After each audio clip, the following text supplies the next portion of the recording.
પાપ ન થવા એ બહુ આશ્ચર્યની વાત છે. સહજ છે પાપ થવા, અપરાધ થવા, અને એટલા માટે થાય છે એ બહુ નેચરલ છે, બહુ સહજ છે. જેને જીવનમાં પાપ જ ન કર્યા હોય એ આશ્ચર્યની વાત છે. પણ મારો ઠાકોરજી મને શુદ્ધ કરશે એ શ્રદ્ધા રાખે. અનેક પ્રકારના પ્રસંગોની કથા આવી. તૃણાવર્ત આવ્યો, પ્રભુએ તૃણાવર્તનો ઉદ્ધાર કરી તૃષ્ણા સંપાદિત કરી. ઝુંબણ લીલાનો પ્રસંગ આવ્યો. ગર્ગજી આવ્યા છે, વસુદેવજીએ મોકલ્યા, પ્રભુનું નામકરણ કરવાનું છે, અને નંદ બાબાને આવીને કહ્યું કે તમારા બાળકોનું નામકરણ કરો. અરે આપ કંસના પુરોહિત મારા બાળકનું નામકરણ કરો. કંસને ખબર પડે તો નારાજ થાય. કોઈને ખબર નહીં પડે એ રીતે આપણે ગૌશાળામાં નામકરણ કરીશું. બીજા દિવસે બધી તૈયારીઓ કરી. જો આપણે ત્યાં 16 સંસ્કાર છે, 16 સંસ્કાર. જન્મ પહેલાથી શરૂ થાય સંસ્કાર, એ મૃત્યુ પછી સુધી ચાલે. આ 16 સંસ્કાર એ હિન્દુ ધર્મની વિશેષતા છે. એમાં આ નામકરણ સંસ્કાર એ પણ વિશેષ છે, એની પણ વિધિ હોય છે. અને ગર્ગજી નામકરણ તો પહેલાના સમયમાં ગુરુજનો મહાપુરુષો નામ રાખતા. આ ફૈબા ક્યારથી વચ્ચે આવી ગયા ખબર જ ના પડે. પણ પાડેમાં કઈ વાંધો નથી, એ પણ કોઈને કોઈ પ્રકારથી ઘરના વડીલો પણ નામ પાડો ખાલી ગૂગલ પર જોઈને ના પાડતા. કારણ કે એમાં તો દરેક સંસ્કૃત નામનો અર્થ ભગવાનનું નામ, લક્ષ્મીજીનું નામ. કયું નામ ભગવાનનું? કયું નામ? અનેક નામો ભગવાનના, સહસ્ત્ર નામ છે ભગવાનના. બધા જ નામો રાખવા જેવા નથી હોતા પાછા. અને એટલા માટે સંસ્કૃત નામ સમજીને રાખી નહીં લેવું. એનો અર્થ કોઈ મહાપુરુષને કે કોઈ વિદ્વાનને પૂછવો. ગૂગલ તો સીધું એમ જ બતા ભગવાનનું નામ. એટલે થોડોક વિવેક પણ રાખો. ઘણીવાર લોકો પણ એવા નામ રાખવા જેનાથી જેને બોલાવવું ગમે, જેને કારણે પવિત્ર વિચાર અને સારા વિચાર મનમાં પેદા થાય. ગર્ગજીએ બધી જ વ્યવસ્થા કરી છે. રોહિણીજી દાઉજીને ખોળામાં લઈને પડ્યા અને બિરાજ્યા અહીંયા યશોદાજીની ગોદમાં લાલન. અને હવે નામ પાડવાનો વારો આવ્યો. સૌથી પહેલા દ્રષ્ટિ પડી રોહિણીજીને ખોળામાં. પુષ્ટિ માર્ગમાં દાઉજીના સ્વરૂપનું પણ મહત્તા છે. અને દાઉજીના સ્વરૂપને પુષ્ટિ માર્ગમાં પ્રભુથી જુદા નથી ગણ્યા. પ્રભુ રૂપ જ માનવામાં આવે છે. વેણુ ગીતમાં આપણું વક્ત્રમ વ્રજેશ સુતયો રનુ વેણુ જુષ્ટમ. સુતયો બે કયા? વક્ત્રમ મુખારવિંદ એક. ઠાકોરજી ને દાઉજી બે નથી, એક જ છે. આપણે ત્યાં બંનેને ભેદ કરીને નથી જોવાતા. એટલે જ દાઉજીનું વર્ણ ગૌર હતું, ગોરા હતા. પુષ્ટિ માર્ગમાં જ્યાં જ્યાં દાઉજી બિરાજતા હોય છે એ બધા શ્યામ વર્ણના બિરાજતા હોય છે. ભગવદ આવેશ વાળા દાઉજી બિરાજતા હોય છે. જેમ શ્રીનાથજી બાબાનો ડાબો હાથ ઊંચો હોય એમ દાઉજીનો જમણો હાથ ઊંચો હોય. આ રીતે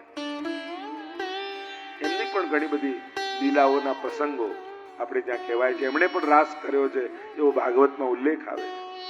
પણ બંનેને એક કરીને જોવાય છે.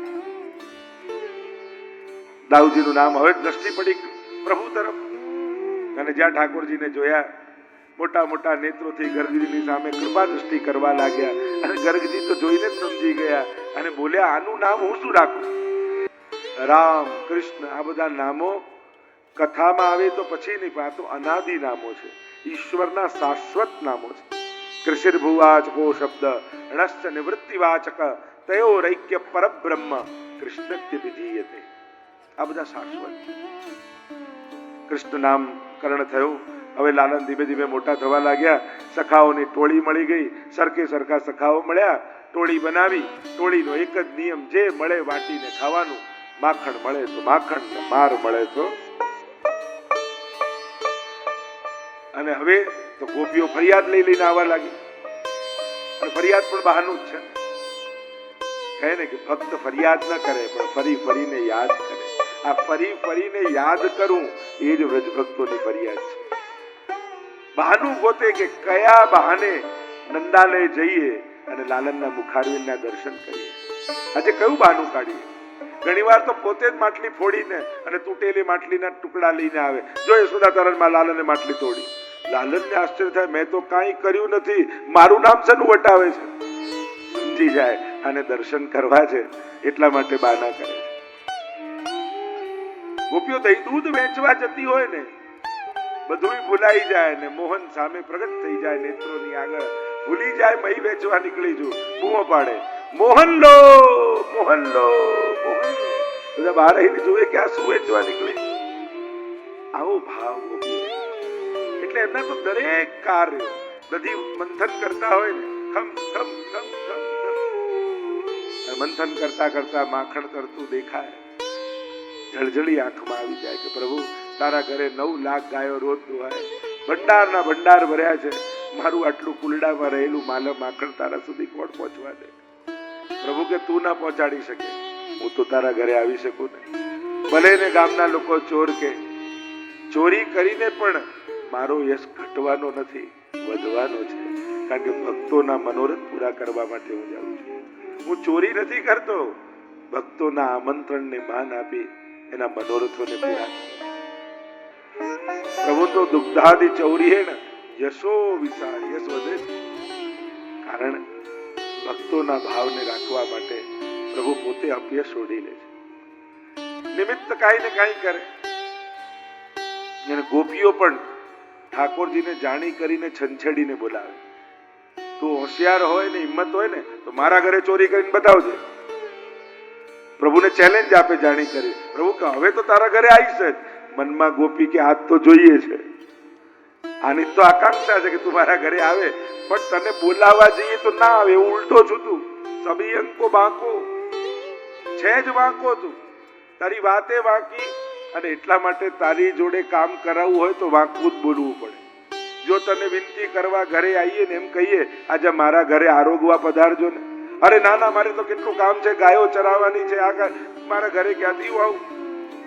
પણ એમ કહીએ ને હિંમત હોય તો મારા ઘરે આવીને બતાવજે, હવે તો આવીશ.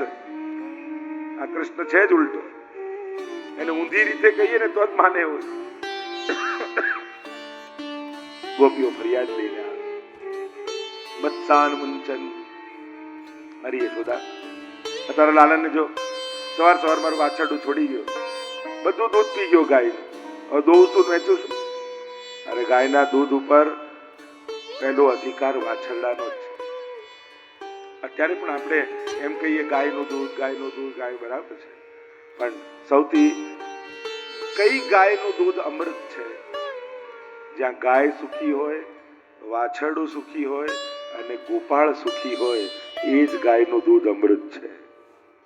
બાકી બહુ ગાયના દૂધનો પ્રચાર કરવાથી લોકો ગાય ઉપર ત્રાસ આપવા લાગશે. એટલે એનો એ વિવેક રહે. અમુક વસ્તુ કુદરતી રીતે ચાલે ને એ જ જરૂરી છે. દરેક વસ્તુનું માર્કેટિંગ કરવા લાગશો, તીર્થોના બહુ માર્કેટિંગ કર્યા તો જે ખરેખર ભાવવાળા તીર્થમાં આવવા જોઈએ એના માટે જગ્યા જ ન હોય ને, ખાલી ફરવા આવ્યા હોય એનાથી જ બધું ભરાયેલું હોય. એટલે અમુક વસ્તુ કુદરતી રીતે આગળ વધે એ જરૂરી છે. દરેક વસ્તુનો અતિ પ્રચાર એના નાશનું કારણ ઘણીવાર બની જાય છે, અને એવું જ ઘણીવાર થાય છે. એટલા માટે અમુક વસ્તુઓને બાકાત રાખવી જોઈએ. દરેક વસ્તુઓને તમે જ્યારે કરવા લાગો છો ત્યારે ફરવાની દુનિયામાં કેટલી બધી જગ્યાઓ, ઘણી બધી, જેને ફરવા જ જવું છે એની માટે હજારો જગ્યાઓ છે. તીર્થોને ભક્તો માટે લેવા દો. તીર્થોને જેને પાપનો નાશ કરી ભગવત પ્રાપ્તિ કરી છે એવા આધ્યાત્મિક લોકો માટે રહેવા દો, કે ત્યાં આવી એ ભગવાનની અનુભૂતિ કરીશું, અને તો જ એ તીર્થોની પવિત્રતા જળવાશે. પણ સંસારનો પ્રવાહ છે, ચાલે છે.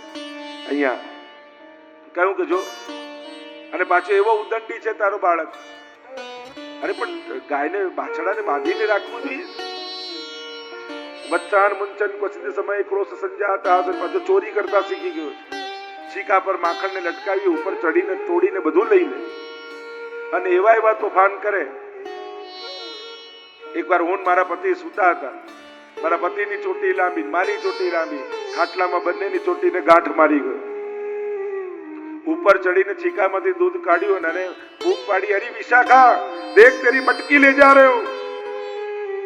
અને થયું ક્યાં લઈ જાય? બંને ઊભા થયા અને પડ્યા પાછા. એવા જાત જાતના ખેલ કરે. એક ગોપીને વખાણ બહુ ગમે, એની પ્રશંસા કરો એટલે જે જોઈએ આપી દે. ઠાકોરજી પ્રભુને કામ કઢાવતા આવડે છે. જ્યાં લઈને ભાગવા જેવું હોય ત્યાં ભાગે, અને જ્યાં ચગાવવા જેવું હોય ત્યાં ચગાવે. એટલે આવ્યા, ગોપીનો દરવાજો ખટખટાવ્યો, દ્વાર ખોલ્યું. તું જ લલિતા ને? કે હા. તને મારું નામ ક્યાંથી ખબર પડી? અરે કાલે હું અહીંયાથી જતો હતો અને મેં આશ્ચર્ય જોયું તો તારા ઘરની મટકી, હું ઓળખી ગયો તારી મટકી છે. કોના હાથમાંથી? ઇન્દ્ર અને બ્રહ્માજી બંને વચ્ચે જે ઝઘડો થાય, ઇન્દ્ર કહે ત્રિલોકમાં આના જેવું માખણ તો કોઈ ન બનાવે, અને બ્રહ્માજી કે હું સૃષ્ટિનો સર્જક છું છતાંય હું ન બનાવી શકું એવું માખણ આ બનાવે. આવું ઇન્દ્ર ને બ્રહ્માજી, અને પેલી ફૂલાતી જાય. આ તો સારું થયું હું પહોંચી ગયો. નવી નવી વહુ પરણીને આવી. સાસુએ કહ્યું જો હું જલ ભરવા જાઉં છું, જો અહીંયા કોઈ કૃષ્ણ નામનું નાનકડું બાળક આવે તો બહુ ધ્યાન રાખજે. બધા માટલાઓ અંદર મૂકી દીધા છે માખણના, અને બધું ઉપાડી જાય, થોડું માંગે ને બધું જ લઈ જાય, એવો ચોર છે. અચ્છા, પેલી બહુ તો ડરી ગઈ. તું કરું શું? એટલે આ દોરડું એને બાંધી રાખજે. અને સાસુ તો નીકળી. થોડી વાર થયો, દરવાજો ખટખટ્યો, દ્વાર ખોલ્યો ને કનૈયો સામે.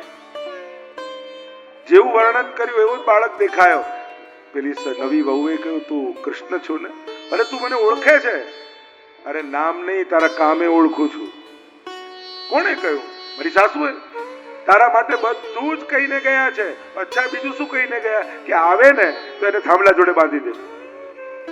એટલે તો બાંધી દે, મેં ક્યાં ના પાડી. પ્રભુ આમ હાથ કરીને થાંભલા પાસે ઉભા રહી ગયા. ગોળ ગોળ ગોળ ગોળ પેલી બાંધે, પાછો હાથ આમ લઈ લે એટલે બધું દોરડું પડી જાય. અરે બરાબર બાંધ, પાછો હાથ આમ રાખે, પેલી બાંધે પાછો હાથ આમ લઈ લે, પડી જાય. 3 વાર થયું એટલે પ્રભુ હવે મોકો છે. તું પરણીને આવી, તારી માએ બાંધતા નથી શીખવાડ્યું તને? લાવ મને આપું, તને શીખવાડું. ઉભી રહી જાય. પેલી ઉભી રહી ગઈ, અને પ્રભુ ગોળ ગોળ ગોળ ગોળ ફેરવીને ગાંઠ બાંધી શીખી ગઈ કે હા લે તો બંધાયેલી જ રે. અરે પ્રભુ છોડાવ તો ખરા. પ્રભુ તો માટલું ઉપાડીને ભાગ્યા અને ગયા હું તો પુષ્ટિ પુરુષોત્તમ છું, મને બાંધતા ને પકડતા આવડે છે, પકડેલા ને છોડતા નથી આવડતું. એક વાર પકડું એને ક્યારે છોડતો નથી. અનેક અનેક પ્રકારની પ્રભુની લીલાઓ.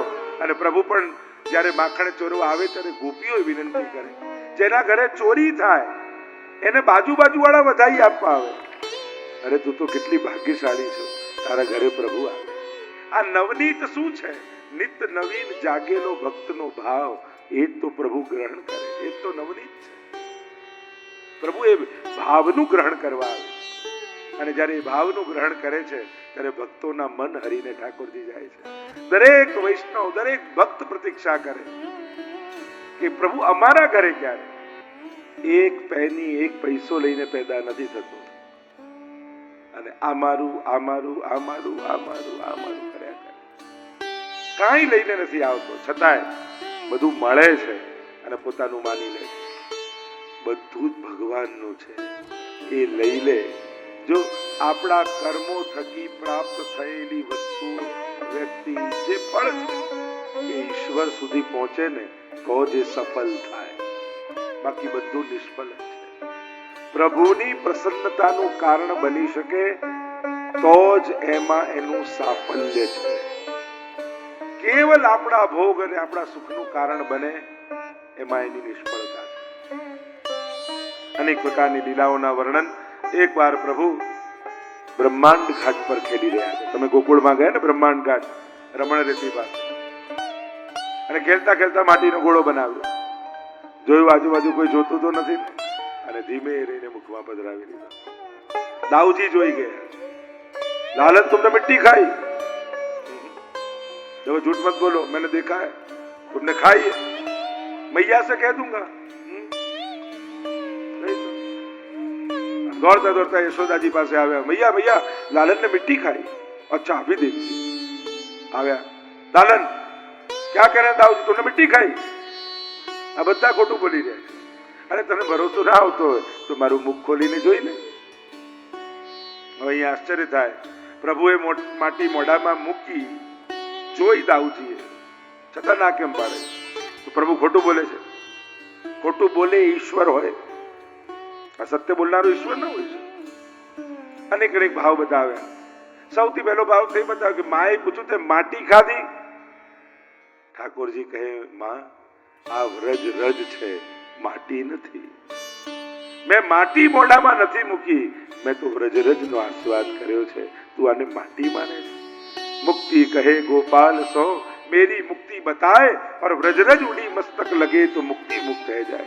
मुक्ति ने पण जे मुक्ति आपવાનું સામર્થ્ય રાખે માં તું એને માટી કહે છે. વ્રજની તો મહિમા જ રજતી છે. વ્રજની મહિમા રજતી છે. અને અહીંયા એ ગાયોની ખુરરજ હોય, એ ઠાકોરજીની ચરણરજ હોય, એ ગોપીઓની ચરણરજ હોય. વંદે નંદ ભજસ્ત્રીણામ પાદ રેણુ અભિક્ષણસઃ. ઉદ્ધવજી પણ વંદન એ રજને કરે છે. એટલે રજનો મહિમા બહુ જ છે. એ યમુનાજી હોય, એ ગિરિરાજજી હોય, એ વૃંદાવન હોય. મુરારી પદ પંકજ સ્ફુરદ અમંદ રેણુત્કટામ. યમુનાજીમાં પણ જલ કરતા રજ અધિક છે, મહાપ્રભુજી કહે. અને બીજે બધે જળમાં રજ એ પ્રદૂષણ છે, યમુનાજીમાં આભૂષણ છે. તરંગ ભુજ કંકણ પ્રકટ મુક્તિકા વાલુકા. તો ચળકતા મોતી છે. गिरिराज में रज गोर व्रज रज में लोटत गोविंद कुंड में नहाइए तरेटी से गोवर्धन की रही. દરેક જગ્યાએ રજની મહિમા. એટલે આપણે કહે કૃષ્ણ કોણ? જેના હાથમાં વેણું, બાજુમાં ધેનું અને ચરણમાં રેણું, એ જ વ્રજેશ છે. એ જ આ વ્રજનો કૃષ્ણ છે, જે આ ત્રણેય દ્વારા કૃપા કરે છે. એટલે પહેલો તો એમ કહ્યું કે આ માટી નથી, આ તો વ્રજરજ છે, એનો મહિમા જુદો છે. બીજો એક ભાવ એ કર્યો કે પ્રભુ એમ કહે છે કે મેં ખાધી નથી પણ ખવડાવી છે. પોતાના મોઢામાં મૂકીને કોને ખવડાવી? કે પૂતના જયારે બધા બાળકોના પ્રાણ લેતી લેતી આવી ત્યારે બધા બાળકોના પ્રાણ પૂતનાની અંદર હતા, અને પૂતનાના પ્રાણ ભગવાને લીધા તે બધા વ્રજવાસીઓના બાળકોના પ્રાણ ભગવાનની અંદર આવી. એ બાળકોએ વિનંતી કરી કે પ્રભુ વ્રજમાં અમારો જન્મ તો થયો પણ વ્રજની મહિમા તો એના રજથી છે. વ્રજમાં જન્મ્યા છતાંય અમે વ્રજ રજથી વંચિત રહી ગયા. પ્રભુ અમારા પ્રાણ હરાઈ ગયા. આપ કૃપા કરો અને વ્રજરજનો અમને આસ્વાદ કરાવો. અને જ્યારે વિનંતી કરી છે ત્યારે પ્રભુએ માટી ખાધી નથી, એ વ્રજવાસીના બાળકોને ખવડાવી છે. આવા અનેક ભાવો બતાવ્યા. પણ રજનો મહિમા, અરે મધુરાષ્ટકમાં સ્વયં મહાપ્રભુજી આજ્ઞા કરે છે રેણુર મધુરો. વિચાર કરો, બધું રસાત્મક અને માધુર્યાત્મક છે. રજની તો રેણુમાં પણ રસ છે. અહીંયા રજ અને રસ જ્યાં બંને ભેગું હોય એ જ છે બ્રજ. यहाँ रज भी है और रस भी है, वही ब्रज है. બ્રહ્મના ચરણની રજ જ્યાં હોય એ જ બ્ર અને રજ, તો થયું નામ બ્રજ. અનેક અનેક ભાવો બ્રજની વ્યાખ્યાના કર્યા છે. જ્યાં સાક્ષાત અંગે બીજે ક્યાંય પ્રભુના ચરણની રજ ન મળે, ખાલી બ્રજમાં જ પ્રભુ ખુલ્લા ચરણારવિંદથી પાવન કરે છે આ બ્રજની ભૂમિને. એટલે માએ એકવાર મોજડી સિદ્ધ કરાવી, લાલનને પહેરાવા ગયા તો લાલને ઉપાડીને ગાયને પહેરાવા લાગ્યા. ગાયને પહેરાવે ને કાઢી દે, પહેરાવે ને કાઢી દે. યશોદાજી કે લાલન ગાય કઈ પહેરતી હશે? લાલને કહ્યું જો ગાય ખુલ્લા પગે જાય લાલનની, તો લાલન પણ ખુલ્લા ચરણારવિંદથી જ જશે. હું તો બ્રજની ભૂમિને પાવન કરવા આવ્યો છું, અને ભારતની અન્ય ભૂમિને અંગ બંગ કલિંગ કૈકટ મગધ મારુ સુર સિંધ તે તામસના અઘર્યા પરતાપ પદરજ ગંધ. મહાપ્રભુજીએ ખુલ્લા ચરણારવિંદથી ભારત વર્ષની પરિક્રમા કરી અન્ય ભૂમિને પણ પાવન કરી છે. સુંદર વર્ણન આવ્યું. આગળ દામોદર લીલાનું વર્ણન આવ્યું. યશોદાજી વિચાર કરે કે પ્રભુ બધાને ત્યાં માખણ ચોરવા પધારે ને ઘરમાં આટલી સામગ્રી પડી છે છતાં આરોગતા કેમ નથી? લાવ, મને એમ લાગે છે કે લાલનને મારા હાથનું ભાવશે અને હું બનાવીશ ને પછી ક્યારેય ચોરી કરવાની. યશોદાજીએ વિચાર કરી, સવાર સવાર અપરસ કરી, સુંદર સાડી ધારણ કરી, સુંદર શૃંગાર પહેર્યા અને સેવા માટે તૈયાર થયા. સેવામાં જઈએ તો વ્રજભક્ત બનીને જવાનું. ઠાકોરજીની સેવામાં જઈએ. આપણે ત્યાં વૈરાગ્ય જેવું નથી કે સજવું નહીં, તૈયાર થવું નહીં, એમને મત. આપણે ત્યાં તો 16 શણગાર સજામાં આભરણમાં ઓપો છો. અહીંયા યશોદાજી કેવા શણગાર ધરીને જાય. જો ને આપણે કથામાં આજે કેસરી રંગ ને આજે લીલો રંગ ને આજે બ્લુ રંગ ને કેવું આમ જુદા જુદા રંગો કરીએ. આપણે ત્યાં તો રંગોના પણ વ્રજભક્તોના ભાવ છે. શ્રીનાથજીની ઉપર ધજા છે ને 7, એ દરેક ધજાનો એક ગોપીનો ભાવ છે. એટલે કથામાં પણ આ જે રંગ છે ને એ કેવલ ફેશન માટે નથી, એ વ્રજ ભક્તોના ભાવ માટે છે. કે આ જુદા જુદા ગોપીજનોના ભાવ ધારણ કરી અને આપણે ભગવાનની કથા સાંભળવા જઈએ. આવો ભાવ આપણે ત્યાં ધ્વજાજીના ભાવના વિચારજો, વાંચજો. આ વાદળી રંગની ધજા આ ભાવની, લીલા રંગની ધજા આ ભાવની, દરેકનો વ્રજભક્તોનો ભાવ છે. એટલે અહીંયા વ્રજભક્તોના ભાવ થકી આ બધું છે. જે રીતે અમારા વ્રજભક્તો અને ગોપીઓ સજે છે એવા વ્રજભક્તો બનીને આપણે જઈએ. યશોદાજી તૈયાર થયા, ગોળીમાં માટલું હતું એમાં પધરાવ્યું દહીં, વલોડું નાખ્યું અંદર, અને હવે યશોદાજી બંધન શરૂ કરે.